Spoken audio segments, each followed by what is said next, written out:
Assalamualaikum warahmatullahi wabarakatuh.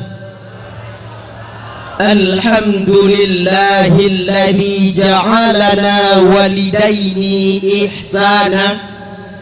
Wassalatu wassalamu ala rasulillah wa ala alihi wa sahbihi wa mawala. Ashhadu an la ilaha illallah wahdahu la syarika lah, wa ashhadu anna sayyidana Muhammadan abduhu wa rasuluh la nabiyya ba'da, amma ba'du.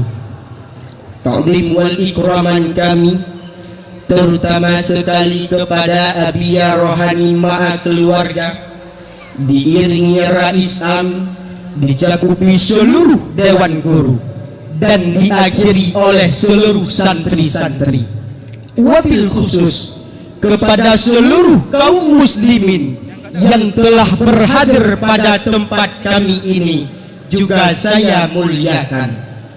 Ma'asyaral kaum muslimin, Dewan Hakim yang kami muliakan, abad 21 di muka bumi adalah abad talbis.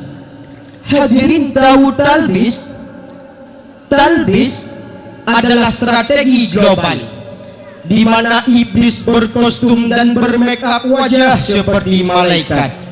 Adam dan Hawa diperdaya, neraka diperkenalkan sebagai surga, pahlawan dituduh pengkhianat, pengkhianat melantik diri sebagai pahlawan, pencuri harta negara digantikan dengan perampok, topeng yang lama digantikan dengan topeng yang baru, petuah indatu hanya syair dalam irama.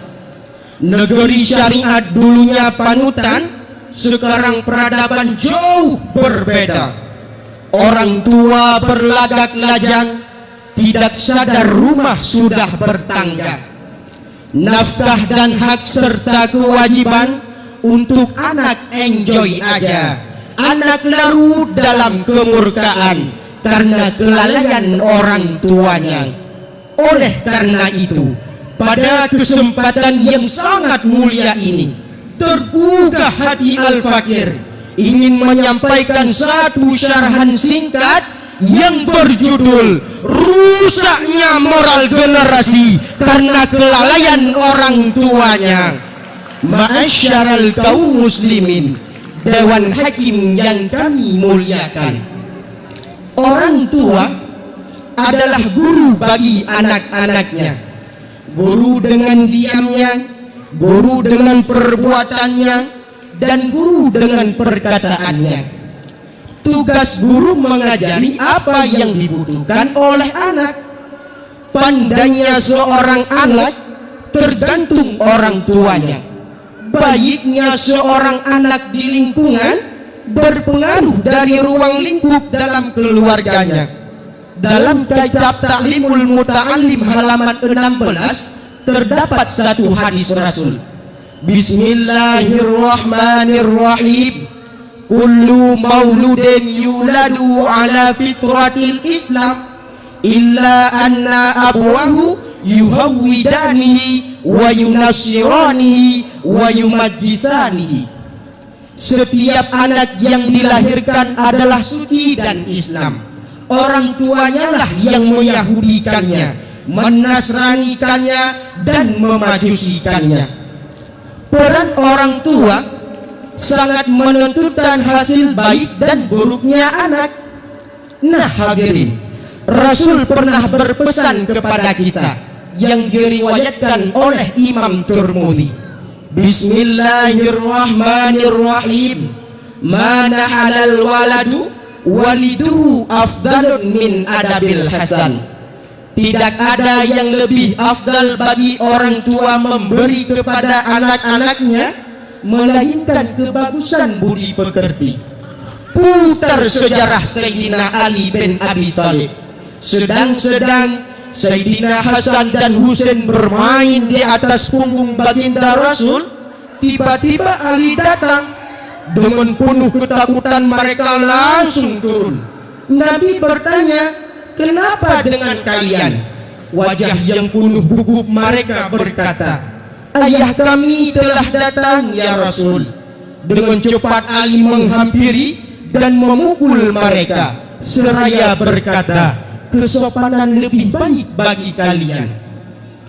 Ali mendidik ruhnya anak dan kebagusan nuraninya anak. Akhirnya kisah manis pun masih dikenang. Hasan dan Husain menjadi khalifah sang penegak keadilan dunia di masanya. Lihat Luqmanul Hakim, orang tua bijaksana, memberi kekuatan kepada anak-anaknya, tidak pernah lelah lisannya, tidak pernah bosan hatinya untuk menasihati anak-anaknya, sehingga nama Luqmanul Hakim pun dengan keagungan dan kemuliaannya dijadikan Allah sebagai nama surat dalam Al-Quran, yaitu surat Luqman.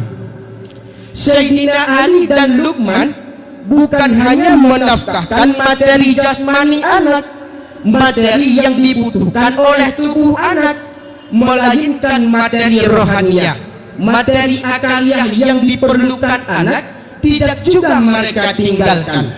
Alhasil anaknya mulia dan mereka dimuliakan Allah. Anaknya terjaga kemanusiaannya dan mereka menjadi hamba yang lebih dekat dengan Sang Pencipta. Sungguh menakjubkan. Namun peradaban sudah berubah. Alam kecemasan sudah mulai terlihat menayangkan siaran-siaran mengkhawatirkan. Sebelum menjadi ayah, sebelum menjadi ibu, pajang di media calon ibu, calon ayah yang baik untuk anak-anak kita. Pos anak telah ada, kebaikan tidak berpihak pada mereka. Sekarang bagi orang tua yang terpenting bukan kemanusiaan, tapi status sosial, harta benda dan kekuasaannya. Bukan tujuan hidup yang terpenting, tapi jumlah kepemilikan dunianya. Di dalam beragama yang terpenting bukan ridha Allah, tapi gaya kealimannya. Di semua peta sosial yang primer bukan kebenaran, bukan kebaikan dan kemuliaan, melainkan kemenangan, kegagahan dan keunggulan. Semua itu tumpah ke masyarakat kita, dan hujan deras ke atap-atap rumah keluarga kita, merapuhkan tombak dan tiang-tiang kemanusiaan pada mereka, sehingga anak sering tidak mendapatkan hak pada orang tua. Orang tua yang lupa akan tanggung jawab kadang tidak mengerti tanggung jawabnya. Anak layaknya yatim piatu yang sendiri melawan arus globalnya. Tidak ada unsur pencegahan, jauh dari kata didikan. Orang tua yang memikirkan kepada kecantikannya, sibuk akan perawatan, sibuk dengan pekerjaan, sibuk dengan uang. Terlalu berpikir badan si anak, padahal anak terpinggir dan tersia-siakan. Maka jangan heran hadirin, ketika banyak orang tua yang mengancam kafir, menghukum Israel dengan lisan mereka, dengan alasan Israel merusak negara Islam, Israel membuat orang Islam tidak aman, Israel menentukan perumahan orang Islam, Israel biadab, Israel kurang ajar, Israel laknatillah. Sementara orang yang diberikan makanan di rumahnya adalah orang-orang yang merusak tiang-tiang agama. Anaknya tidak sholat, dibiarkan. Anaknya tidak puasa, dibagampangkan. Anaknya berpakaian ala Israel, dimanjakan. Berkata saya cinta kepada agama, tapi anaknya jauh dari nilai-nilai agama. Sipatu bola tak sipak bate, sipatu gambe tamu en bola. Urung si gadoh sibuk ngan HP, anu dum jahe kepakohana. Betul hadirin. Ma'asyiral kaum muslimin, Dewan Hakim yang kami muliakan. Pilu rasanya hadirin ketika kita melihat pria berpeci, berpakaian kiai, memboncengkan anaknya yang berpakaian syahrini. Bocah-bocah SD sudah diajari memahami Piala Dunia. Gadis-gadis cantik berdandan terjun jualan di malam hari. Ketika warkop wifi membiarkan anak di bawah usia berkumpul melalaikan diri dengan permainan-permainan yang memakan akidahnya. Ketika seorang murid dimarahi guru, ketahuan pada orang tuanya menggila bagaikan harimau ingin mencengkram serigala. Ketika seorang remaja pilih mencaci Allah di media sosial dikarenakan putus cintanya, apakah mereka tidak punya orang tua? Apakah orang tuanya tidak tahu? Apakah itu yang diinginkan orang tua? Kebebasan yang diberikan orang tua membuat sampah-sampah masuk dalam akalnya. Alam pikirannya dikuasai paham liberalisme. Hatinya dipeluk erat oleh lumpur-lumpur kejahilan yang membuat si anak menurun kualitasnya dari hamba Allah, yang semakin lama semakin condong ke level para binatang. Orang tua yang telah membiarkan anak kehilangan nuraninya. Baru sedikit besar, orang tua sudah sibuk memikirkan anak punya ijazah. Ketika mulai remaja, mereka sudah menyiapkan universitas bagus supaya prestasinya juga bernilai di kancah dunia. Sementara ilmu agama sangat dangkal dalam diri anak-anaknya. Sementara hukum syariat hanya dijadikan sebagai jalan pintas ketika tidak berkesempatan berbuat maksiat. Etika dan moral anak hanya bisa mengagungkan yang berdasi, memuliakan para pejabat. Giliran jumpa dengan para alim ulama, terbodoh-bodoh bingung untuk berbuat apa. Betul hadirin? Ma'asyaral kaum muslimin, Dewan Hakim yang kami muliakan, kenapa semua ini terjadi?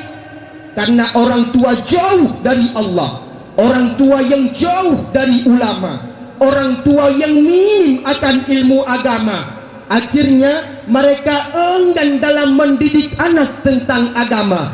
Mereka tidak memberi kesempatan anak untuk dekat dengan agama, sehingga anak terapung dalam lembah kejahilan, anak terendam dalam lautan durhaka. Sang anak telah buta akan kebenaran, ditakuti was-was syaitan dalam tipu dayanya. Hidup anak terbengkalai karena kelalaian orang tuanya.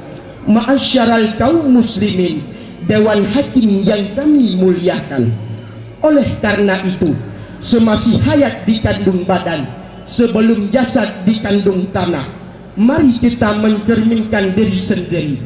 Mari kita bermuhasabah pada diri sendiri. Sayyidina Ali sanggup mendidik anak-anaknya. Luqmanul Hakim mampu tenar sebagai runner-up orang tua bijaksana. Jika mereka sanggup, kenapa ada kata tidak pada kita? Jangan lupa pesan Allah dalam Al-Quran, surah At-Tahrim ayat 6. Bismillahirrahmanirrahim. Ya ayyuhalladzina amanu qu anfusakum wa ahlikum nara. Wahai orang-orang yang beriman, jagalah dirimu dan keluargamu dari api neraka. Jangan memberi sedikit pun ruang kemurkaan Allah. Jangan biarkan marah Allah tertuju kepada kita. Mudah-mudahan Allah berkati, Allah muliakan, dan Allah meridai. Amin, amin, ya Rabbal Alamin. Kesimpulan, baik buruknya anak tergantung orang tuanya. Maka rusaknya moral dan etika anak karena kelalaian orang tuanya. Oleh karena itu hadirin, mari kita jaga mereka, mari kita rangkul mereka, mari kita rawat mereka. Mudah-mudahan anak yang kita lahirkan menjadi anak yang taat kepada orang tua, anak yang patuh kepada agama. Amin, amin, ya Rabbal Alamin. Hanya sekian yang dapat kami sampaikan. Terima kasih atas segala perhatian. Mohon maaf atas segala kekurangan dan kesilapan. Gampong Paya tempat long singgah, menyobak dayah belah 7A. Anak begat tak jaga tak apa-apa, nyak jut penurus buat wasi masa. Ilal liqa ma'as salamah waridha wal inayah, wabillahi taufiq wal hidayah. Wassalamu alaikum warahmatullahi wabarakatuh.